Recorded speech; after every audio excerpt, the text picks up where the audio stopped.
ಅಳಿದು ಉಳಿದವರು ಕಂಡಂತೆ ಸ್ವಾಗತ ಸುಸ್ವಾಗತ. ರಾಜ್ಯದಲ್ಲಿ ನಡಿಬಾರದಂತ ದುರ್ಘಟನೆ ಮತ್ತೊಂದು ಭಾರಿ ಆಗುತ್ತೆ. ಅದೇ ರಾಷ್ಟ್ರೀಯ ಹೆದ್ದಾರಿಯಲ್ಲಿ ಏನು ಈ ವರ್ಷದಲ್ಲೇನೆ ದೊಡ್ಡ ದೊಡ್ಡ ಅಪಘಾತಗಳು ನಡೀತಾವೆ. ಅದೇ ರೀತಿ ನಿನ್ನೆ ರಾತ್ರಿ ದೊಡ್ಡ ಅಪಘಾತ ನಡೆಯುತ್ತೆ. ತುಂಬಾ ದುರಂತ ಅಂದ್ರೆ ಅತಿ ಹೆಚ್ಚು ಹೆಣ್ಣು ಮಕ್ಕಳೇ ಪ್ರಯಾಣಿಸ್ತಿದ್ದಂತ ಬಸ್ಸು ದುರಂತಕ್ಕೀಡಾಗುತ್ತೆ. ರಾಷ್ಟ್ರೀಯ ಹೆದ್ದಾರಿ ಅನಿಸ್ಕೊಂಡಲ್ಲಿ ತನ್ನ ಪಾಡಿಗೆ ತಾನು ಬಸ್ಸು ಆ ಒಂದು ಮಾರ್ಗದಲ್ಲಿ ಹೋಗ್ತಾ ಇದ್ರೆ ಮುಂದೆ ಬರುವಂತ ಏನು ಕಂಟೈನರ್ ಇರುತ್ತೆ, ಈ ಕಂಟೈನರ್ ಬಂದು ನೇರವಾಗಿ ಆ ರಸ್ತೆಯಿಂದ ಹಾರಿ ಈ ರಸ್ತೆಗೆ ಬಂದು ಗುದ್ದುತ್ತೆ. ಗುದ್ದಿದಂತ ಸ್ಥಳ ಯಾವುದಂತ ಹೇಳಿದ್ರೆ ಡೀಸೆಲ್ ಟ್ಯಾಂಕ್ ಎಲ್ಲಿರುತ್ತೆ. ಯಾಕೆಂದ್ರೆ ಒಂದು ಬಸ್ಸಿನಲ್ಲಿ 300 ಲೀಟರ್ ಡೀಸೆಲ್ ಅನ್ನು ತುಂಬಿರುತ್ತಾರೆ. ಇನ್ನೊಂದು ಕಡೆ ಇತ್ತೀಚೆಗೆ ನೀವು ಸಹಜವಾಗಿ ಎಲ್ಲಾ ಕಡೆ ನೋಡಿರ್ತೀರಾ, ಏನು ಈ ಪ್ರೈವೇಟ್ ಬಸ್ಗಳು ಇರ್ತಾವೆ, ಖಾಸಗಿ ಬಸ್ಗಳು, ಇದರಲ್ಲಿ ಸಿಕ್ಕಾಪಟ್ಟೆ ಲಗೇಜ್ ಅನ್ನ ತುಂಬ್ತಿರ್ತಾರೆ ಅಂತ ಹೇಳಿಕೊಳ್ಳೇನೆ. ಪ್ರಯಾಣಿಕರ ಲಗೇಜ್ ಅಲ್ಲ. ಇವೆಲ್ಲ ಮೆಜೆಸ್ಟಿಕ್ ಭಾಗ, ಆ ಭಾಗದಲ್ಲಿ ನೀವು ನೋಡಿದಾಗ ಬಸ್ಗಳು ಮಧ್ಯಾಹ್ನ ಒಂದು ಸೈಡಲ್ಲಿ ನಿಂತ್ಕೊಂಡಿರ್ತವೆ. ಅಲ್ಲೆಲ್ಲ ಬೇರೆ ಬೇರೆ ರೀತಿಯ ಐಟಮ್ಗಳನ್ನ ತುಂಬ್ತಿರ್ತಾರೆ. ಇದು ಎಲ್ಲ ಇಡುವಂತದ್ದು ಡೀಸೆಲ್ ಟ್ಯಾಂಕಿನ ಅಕ್ಕಪಕ್ಕದಲ್ಲೇ ಇದಕ್ಕೆ ಬಾಕ್ಸ್ಗಳು ಅಂದ್ರೆ ಜಾಗ ಇರುತ್ತೆ ಇಡುವಂತದ್ದು.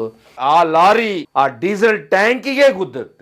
ಆಗ ನೇರವಾಗಿ ಬಸ್ಸಿಗೆ ಸಡನ್ನ ಬೆಂಕಿ ಅಂಟುಕೊಳ್ಳುತ್ತಂದ್ರೆ ಇದಕ್ಕೆ ಸುಮಾರು ಕಾರಣಗಳು ಕಾಣ್ತವೆ ಅನ್ನುವಂಥದ್ದು ಎಕ್ಸ್ಪರ್ಟ್ಸ್ ಹೇಳ್ತಾರೆ. ಯಾಕಂತ ಹೇಳಿದ್ರೆ ಇಲ್ಲಿಟ್ಟಿರುವಂತ ಗೂಡ್ಸ್ ಅಲ್ಲಿ ಏನ್ ಗೂಡ್ಸ್ ಇತ್ತು ಅನ್ನುವಂಥದ್ದು ಒಂದು ಕಡೆ ಆದ್ರೆ, ಇನ್ನೊಂದು ಕಡೆ ಬಸ್ಸಿನಲ್ಲಿದ್ದಂತ 5 ಜನ ಪ್ರಯಾಣಿಸ್ತಾ ಇದ್ರು. ಅಂದ್ರೆ ಮಧ್ಯರಾತ್ರಿ 2 ಗಂಟೆ ಅಂದ್ಕೊಳ್ಳಿ, ಎಲ್ಲರೂ ನಿದ್ರೆಯಲ್ಲಿ ಇರ್ತಾರೆ.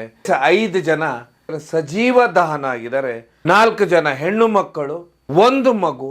ತುಂಬಾ ಎಲ್ಲರೂ ಕನಸಿನ ಲೋಕವನ್ನಂದ್ರೆ ಮುಂದೆ ತಮ್ಮ ಜೀವನವನ್ನ ಕಟ್ಟಿಕೊಂಡವರು. ಯಾಕಂತ ಹೇಳಿದ್ರೆ ಅಲ್ಲಿ ರಶ್ಮಿ ಅವರು ಬರ್ತಾರೆ, ಅವರು ಭಟ್ಕಳದವರು, ಅವರು ಬೆಂಗಳೂರಿನಲ್ಲಿ ಸಾಫ್ಟ್ವೇರ್ ಇಂಜಿನಿಯರ್ ಆಗಿ ಕೆಲಸ ಮಾಡ್ತಿರ್ತಾರೆ. ಅವರು ಅಲ್ಲಿ ಬಲಿಯಾಗ್ತಾರೆ ಈ ದುರಂತಕ್ಕೆ. ಅದಾದ ಮೇಲೆ ನವ್ಯ, ಮಾನಸ, ಇವರಿಬ್ರು ಚನ್ನರಾಯಪಟ್ಟಣದವರು. ಮುಂದೆ ಮದುವೆ ಅಂತ ಹೇಳಿದ್ರೆ ಇನ್ನೊಂದು 3 ತಿಂಗಳಲ್ಲಿ ಅವರು ಮದುವೆ ಆಗ್ಬೇಕಾಗಿರುತ್ತೆ. ಯಾಕಂದ್ರೆ ಈಗ ಮಾಸ್ಟರ್ ಡಿಗ್ರಿಯನ್ನು ಇಂಜಿನಿಯರಿಂಗ್ ನಲ್ಲಿ ಮುಗಿಸಿ ಅವರು ಬೆಂಗಳೂರಲ್ಲಿ ಇರ್ತಾರೆ. ಏನು 25ರಿಂದ ಏನು ಜನವರಿ 1ರವರೆಗೆ ಅಂದ್ರೆ ಇಯರ್ ಎಂಡ್ ಬರುತ್ತೆ, ಅಂದ್ರೆ ವರ್ಷದ ಕೊನೆಯ ಸಮಯ ಬರುತ್ತೆ. ಸಾಫ್ಟ್ವೇರ್ ಕಂಪನಿಗಳಲ್ಲಿ ಕೆಲಸ ಮಾಡ್ತಿರ್ತಾರೆ, ಅವ್ರಿಗೆ ಈಗ ರಜೆಯ ಸಮಯ. ಹೀಗಾಗಿ ಅವರು ಆ ರಜಾ ದಿನ ಕಳಿಲಿಕ್ಕೆ ಅವರು ಗೋಕರ್ಣ ಹೋಗ್ತಾ ಇರ್ತಾರೆ. ಅವರು ಈ ಬಸ್ ದುರಂತದಲ್ಲಿ ಬಲಿಯಾಗ್ತಾರೆ. ಅದಾದ್ಮೇಲೆ ಒಂದು ತಾಯಿ, ಮಗು, ಅವರು ಇಬ್ರು ಬಲಿಯಾಗ್ತಾರೆ ಅನ್ನುವಂಥದ್ದು ತುಂಬಾ ದುರಂತ. ಈ ಬಸ್ ಬೆಂಗಳೂರಿನಿಂದ ಏನು ಚಿತ್ರದುರ್ಗ ಮುಖವಾಗಿ ಹೋಗ್ತಾ ಇದ್ರಿ ಈ ಬಸ್ ಹೈವೇಯಲ್ಲಿ. ಇನ್ನೊಂದು ಕಡೆ ಚಿತ್ರದುರ್ಗದ ಮುಖದಿಂದ ಬೆಂಗಳೂರು ಕಡೆ ಬರ್ತಾ ಇದ್ದಂತಹ ಕಂಟೈನರ್ ಏನಿರುತ್ತೆ, ಇದು ಮಧ್ಯರಾತ್ರಿ 2 ಗಂಟೆಗೆ ನೇರವಾಗಿ ಏನು ಬಂದು ಗುದ್ದುತ್ತಾನೆ. ಆ ಬೆಂಕಿಯನ್ನು ಅಂಟ್ಕೊಳ್ಳುತ್ತೆ. ಅಲ್ಲಿ ಅವನ ಕಂಟೈನರ್ ಅಂದ್ರೆ ಆ ಚಾಲಕನ ಕ್ಯಾಬಿನೇ ಸುಟ್ಟೋಗುತ್ತೆ. ಆ ವ್ಯಕ್ತಿಯು ಡ್ರೈವರು ಸಜೀವ ದಹನ ಆಗ್ತಾನೆ. ಇಲ್ಲಿ ಸುಮಾರು ಪ್ರಶ್ನೆಗಳು ಬರ್ತವೆ. ಮಧ್ಯರಾತ್ರಿ 2 ಗಂಟೆಯಿಂದ 4 ಗಂಟೆ ಸುಮಾರು ಜನರ ನಿದ್ರಾವಸ್ಥೆ ಸಮಯ, ನಿದ್ರೆ ಬರುವಂಥ ಸಮಯ. ವಿಶೇಷವಾಗಿ ಯಾರು ಒಬ್ರು ಸಿಂಗಲ್ ಚಾಲಕರು, ಯಾಕಂದ್ರೆ ಇಲ್ಲಿ ಒಬ್ಬ ವ್ಯಕ್ತಿ ಚಾಲಕ ಇದ್ದಿದ್ರಿಂದ ಅಲ್ಲಿ ಏನಾಗುತ್ತೆ ಅಂದ್ರೆ ಎಲ್ಲೋ ಒಂದು ಕಡೆ ನಿದ್ದೆ ಮಂಪರಿಗೆ ಜಾರಿರ್ತಾರೆ. ಯಾಕಂದ್ರೆ ಒಂದೇ ರೀತಿಯ ನೀವೇನು ಹೈವೇಗಳನ್ನ ನೀವು ನೋಡ್ತಾ ಇರ್ತೀರ ರಾತ್ರಿಯಲ್ಲಿ, ಅದು ಒಂದೇ ರೀತಿ ಅಂದ್ರೆ ಒಂದೇ ರೀತಿಯ ರಸ್ತೆ ಇರುತ್ತೆ, ಅಗಲವಾಗಿರುತ್ತೆ.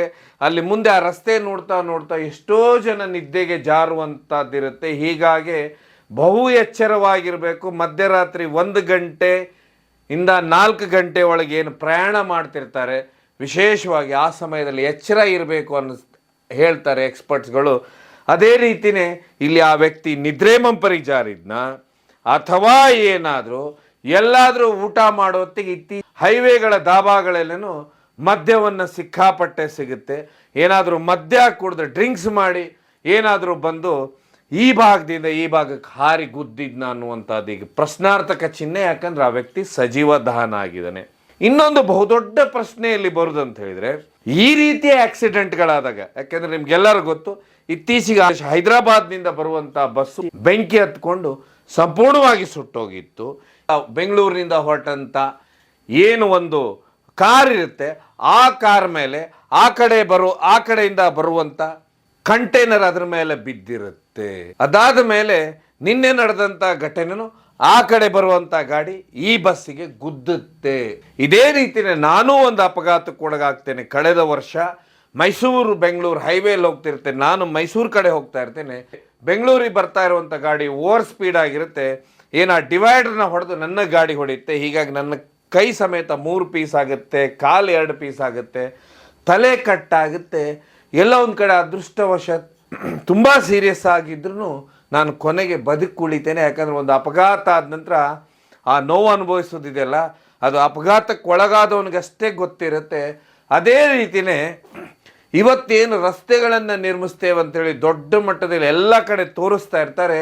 ಆದರೆ ನೀವು ಯಾವುದೇ ಹೈವೇಗೆ ಹೋಗಿ ಏನಲ್ಲಿ ಟೋಲ್ ಕಲೆಕ್ಟ್ ಮಾಡ್ತಾ ಇರ್ತಾರೆ, ಅಲ್ಲಿ ತುಂಬ ಅಂದ ಚಂದವಾಗಿ ಲೈಟಿಂಗು ಎಲ್ಲ ಇರುತ್ತೆ. ಆದರೆ ಅದು ಹೈವೇನ ನೀವು ಮುಂದೆ ಹೋಗ್ತಾ ಹೋಗ್ತಾ ನೀವು ದುಡ್ಡು ಕೊಟ್ಟಂಥ ಟೋಲಲ್ಲಿ ಆ ಡಿವೈಡರ್ಗಳು ಸರಿ ಇರುವುದಿಲ್ಲ, ರಸ್ತೆಗಳ ಕಟಿಂಗ್ ಸರಿ ಇರುವುದಿಲ್ಲ. ಸುಮಾರು ಕಡೆ ನೀವು ನೋಡಿದಾಗ ನಿಮ್ಗೆ ಅನಿಸುತ್ತೆ, ಯಾಕಂದರೆ ಆ ಪಕ್ಕ ಈ ಪಕ್ಕ ರಸ್ತೆ ಇದೆ, ಅದರ ಮಧ್ಯದಲ್ಲಿ ಇವರು ಡಿವೈಡರ್ನ ಮಾಡ್ತಾರೆ.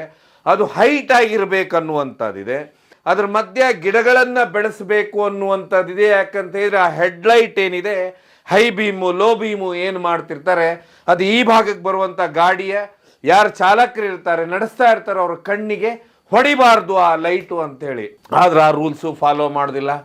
ಎಲ್ಲ ಟೋಲ್ಗಳಲ್ಲೂ ನಿಮ್ಗೆ ಗೊತ್ತಿರುತ್ತೆ ಆಂಬುಲೆನ್ಸ್ ನಿಲ್ಲಿಸ್ಬೇಕಾಗತ್ತೆ. ಇಲ್ಲಿ ಆಂಬುಲೆನ್ಸ್ ನಿಲ್ಲಿಸಿಲ್ಲ, ಯಾಕಂದ್ರೆ ನಿನ್ನೆ ರಾತ್ರಿ ಮಧ್ಯರಾತ್ರಿ 2 ಗಂಟೆಗೆ ಈ ಘಟನೆ ನಡೆದಾಗ ಆಂಬುಲೆನ್ಸ್ ಬರೋದೇ ಲೇಟ್ ಆಯ್ತಂತೆ. ಅಲ್ಲಿದ್ದಂಥವ್ರೆ ಓಡೋಗಿ ಎಷ್ಟು ಜನ ಆಗುತ್ತೆ ಅಷ್ಟು ಜನನ ಇಳಿಸುವಂಥ ಪ್ರಯತ್ನ ಮಾಡ್ತಾರೆ. ಇನ್ನೊಂದು ಕಡೆ ನಾವೇನಾದ್ರೂ ನೀವು ವಿದೇಶದಲ್ಲಿ ಬಸ್ನಲ್ಲಿ ಪ್ರಯಾಣ ಮಾಡಿದಾಗ ಪ್ರತಿ ಏನು ಕಿಟಕಿ ಇರುತ್ತೆ ಆ ಕಿಟಕಿಯಲ್ಲಿ ಹ್ಯಾಮರ್ನ ಇಟ್ಟಿರ್ತಾರೆ. ಅಂದರೆ ಒಂದು ವೇಳೆ ಅಪಘಾತ ಆಯ್ತಂದ್ರೆ ಆಕ್ಸಿಡೆಂಟ್ ಆಯಿತು ಏನೋ ಆಯ್ತು ಅಂದರೆ ಬಸ್ನಿಂದ ಹೊರಗೆ ಬರ್ಲಿಕ್ಕೆ ಅಂದರೆ ಆ ಹ್ಯಾಮರ್ನಲ್ಲಿ ಹೊಡೆದು ಅವ್ರು ಹೊರಗೆ ಬರಬೇಕು ಅನ್ನುವಂಥದ್ದು. ಆದರೆ ಆ ರೀತಿಯ ನಮ್ಮ ಬಸ್ಗಳಲ್ಲಿ ಇರುವುದಿಲ್ಲ.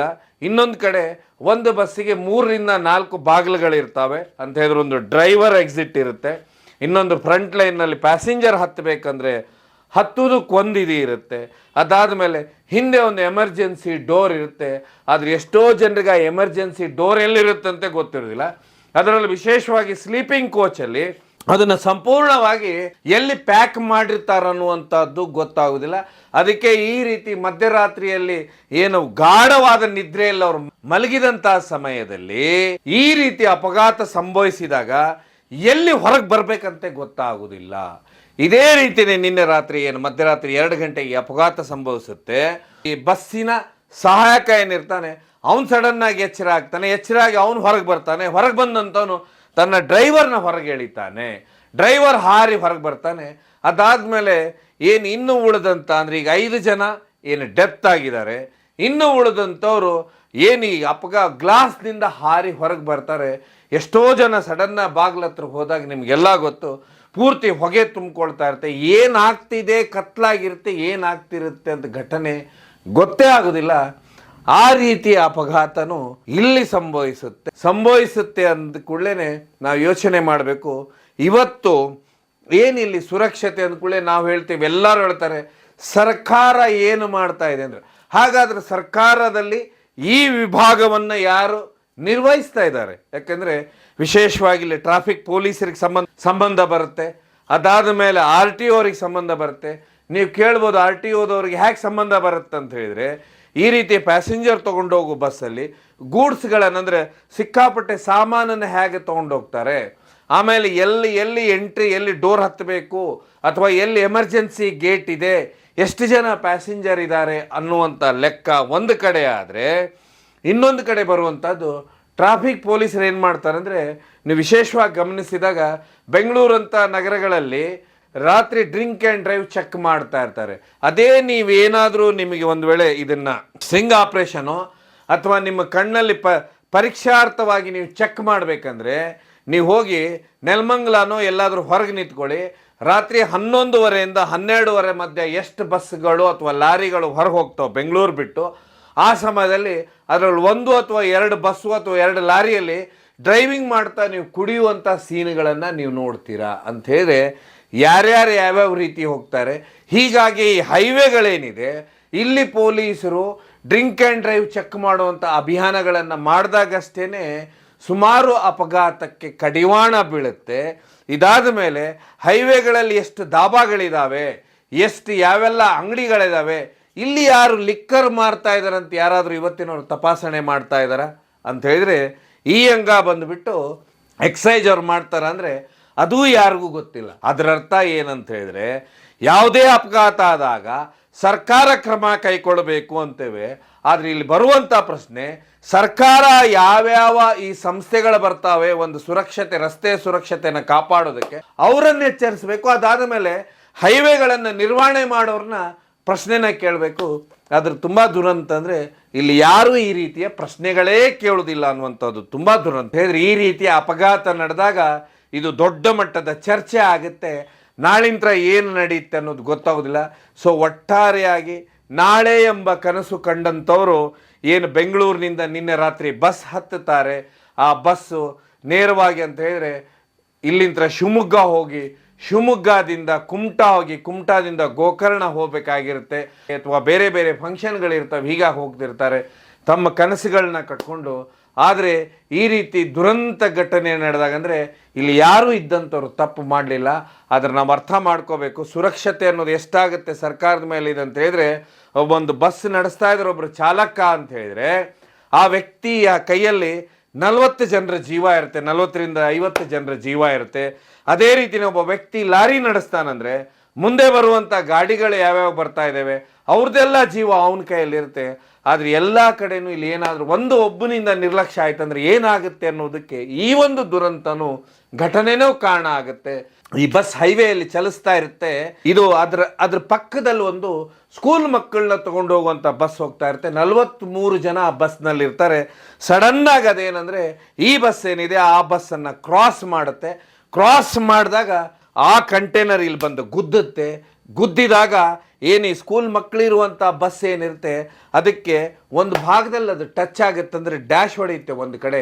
ಆದರೂ ಆ ಸ್ಕೂಲು ಬಸ್ ಓಡಿಸುವಂಥ ಚಾಲಕರು ಏನಿದ್ದಾರೆ ಅವ್ರು ಸಡನ್ನಾಗಿ ಪೂರ್ತಿ ಲೆಫ್ಟಲ್ಲಿ ತಗೊಂಡು ಅಷ್ಟೂ ಜನರ ಜೀವನ ಉಳಿಸ್ತಾರೆ, ಆ ಸ್ಕೂಲ್ ಬಸ್ನಲ್ಲಿ ಇದ್ದಂಥವ್ರನ್ನ ಜೀವನ ಉಳಿಸ್ತಾರೆ. ಸೊ ಒಟ್ಟಾರೆಯಾಗಿ ಅಂತ ಹೇಳಿದ್ರೆ ಒಂದು ಅಪಘಾತ ಅನ್ನೋದು ಏನೆಲ್ಲ ಆಗುತ್ತೆ, ಯಾವ ರೀತಿ ಆಗುತ್ತೆ ಅಂತ ಹೇಳಲಿಕ್ಕೆ ಬರೋದಿಲ್ಲ. ಸರ್ಕಾರದ ಇವೆಲ್ಲ ವ್ಯವಸ್ಥೆಗಳೇನಿದೆ ಇನ್ನಾದರೂ ಎಚ್ಚೆತ್ತುಕೊಳ್ಳಿಲ್ಲ ಅಂದರೆ ತುಂಬ ಕಷ್ಟ. ಯಾಕಂತ ಹೇಳಿದ್ರೆ ಇದರಲ್ಲಿ ವಿಶೇಷವಾಗಿ ಮಧ್ಯರಾತ್ರಿ 1 ಗಂಟೆಯಿಂದ 4 ಗಂಟೆ ಮಧ್ಯ ಪ್ರಯಾಣ ಮಾಡೋದು ಅಷ್ಟೇ ದೊಡ್ಡ ಮಟ್ಟದ ಕಷ್ಟದ ಕೆಲಸ. ಹೀಗಾಗಿ ಪ್ರತಿ ಗಾಡಿಯಲ್ಲಿ ಒಬ್ಬರು ಡ್ರೈವರ್ ಇದ್ದರೆ ಅವರೊಬ್ಬರು ಸಹಾಯಕ ಇರಬೇಕು. ಆ ಲಾರಿಯಲ್ಲಿ ಒಂದು ವೇಳೆ ಸಹಾಯಕ ಇದ್ದಂದರೆ ಅಟ್ಲೀಸ್ಟ್ ಮಾತಾಡ್ತಾ ಇದ್ರಾದರೂ ಆ ವ್ಯಕ್ತಿ ಏನಾದರೂ ನಿದ್ರೆ ಮಂಪರಿಗೆ ಜಾರಿದ್ರೂ ಎಚ್ಚರ ಆಗ್ತಿದ್ದ. ಇದೇ ರೀತಿ ಪ್ರತಿಯೊಂದರಲ್ಲೂ ಈ ರೀತಿಯ ಸುರಕ್ಷತಾ ಕ್ರಮ ಕೈಗೊಂಡ ಮಾತ್ರ ಮುಂದಾಗುವಂಥ ಅನಾಹುತಗಳನ್ನು ತಪ್ಪಿಸ್ಲಿಕ್ಕೆ ಸಾಧ್ಯ ಅಂತ ಹೇಳ್ತಾ, ಸುಮಾರು ಕನಸುಗಳನ್ನ ಕಟ್ಕೊಂಡಂಥವ್ರು, ಅದೆಲ್ಲದಕ್ಕಿಂತ ಹೆಚ್ಚಾಗಿ ಅವರೆಲ್ಲ ಅವ್ರ ತಂದೆ ತಾಯಂದ್ರೆ ಇವತ್ತು ಎಲ್ಲರಿಗೂ 2 ಮಕ್ಕಳಿರ್ತಾರೆ, ಒಂದೊಂದು ಮನೆಯಲ್ಲಿ ಒಂದೊಂದು ಮಕ್ಕಳಿರ್ತಾರೆ. ಒಂದು ವೇಳೆ ಅದರಲ್ಲಿ ಒಂದು ಕಳ್ಕೊಂಡ್ರೆ ಆ ಮನೆಯ ಪರಿಸ್ಥಿತಿ, ಅವರ ತಂದೆ ತಾಯಿ ಪರಿಸ್ಥಿತಿ ಏನಾಗಬಾರ್ದು ಅಂತ ನಾವಿಲ್ಲಿ ಯೋಚನೆ ಮಾಡಬೇಕು. ನಿನ್ನೆ ಏನು 5 ಜನ ಈ ದುರಂತಕ್ಕೆ ಬಲಿಯಾಗ್ತಾರೆ, ಅವರೆಲ್ಲರ ಆತ್ಮಕ್ಕೆ ಶಾಂತಿ ಸಿಗಲಿ, ಹಾಗೆ ಗಾಯಾಳಾದಂಥವ್ರ ಬೇಗನೆ ಗುಣಮುಖವಾಗಲಿ. ಇದೆಲ್ಲದಕ್ಕಿಂತ ಹೆಚ್ಚಾಗಿ ಸರ್ಕಾರ ತನ್ನ ಎಕ್ಸೈಸ್ ಡಿಪಾರ್ಟ್ಮೆಂಟ್ ಏನಿದೆ, ಟ್ರಾಫಿಕ್ ಪೊಲೀಸ್ ಡಿಪಾರ್ಟ್ಮೆಂಟ್ ಏನಿದೆ, RTO ಡಿಪಾರ್ಟ್ಮೆಂಟ್ ಏನಿದೆ, ರಾಷ್ಟ್ರೀಯ ಹೆದ್ದಾರಿಯ ಸೌಲಭ್ಯಗಳನ್ನು ಏನೇನು ಕೊಡಬೇಕು, ಹೆದ್ದಾರಿಯ ಸೌಲಭ್ಯಗಳೇನಿದೆ ಇದರ ಬಗ್ಗೆ ಸೂಕ್ತವಾಗಿ ಕ್ರಮ ಕೈಗೊಂಡು ಸರಿಯಾದ ಆ್ಯಕ್ಷನ್ ತಗೊಂಡಾಗಷ್ಟೇ ಇದೆಲ್ಲ ಸುಧಾರಿಸ್ಲಿಕ್ಕೆ ಸಾಧ್ಯ, ಈ ರೀತಿಯ ದುರ್ಘಟನೆ ತಪ್ಪಲಿಕ್ಕೆ ಸಾಧ್ಯ ಅಂತ ಹೇಳ್ತಾ, ತಪ್ಪಲಿಕ್ಕೆ ಸಾಧ್ಯ. ಇನ್ನಾದರೂ ನಾವೆಲ್ಲ ಎಚ್ಚೆತ್ತುಕೊಳ್ಬೇಕು ಅಂತ ಹೇಳ್ತಾ ಈ ಕಾರ್ಯಕ್ರಮವನ್ನು ಮುಗಿಸ್ತೇನೆ.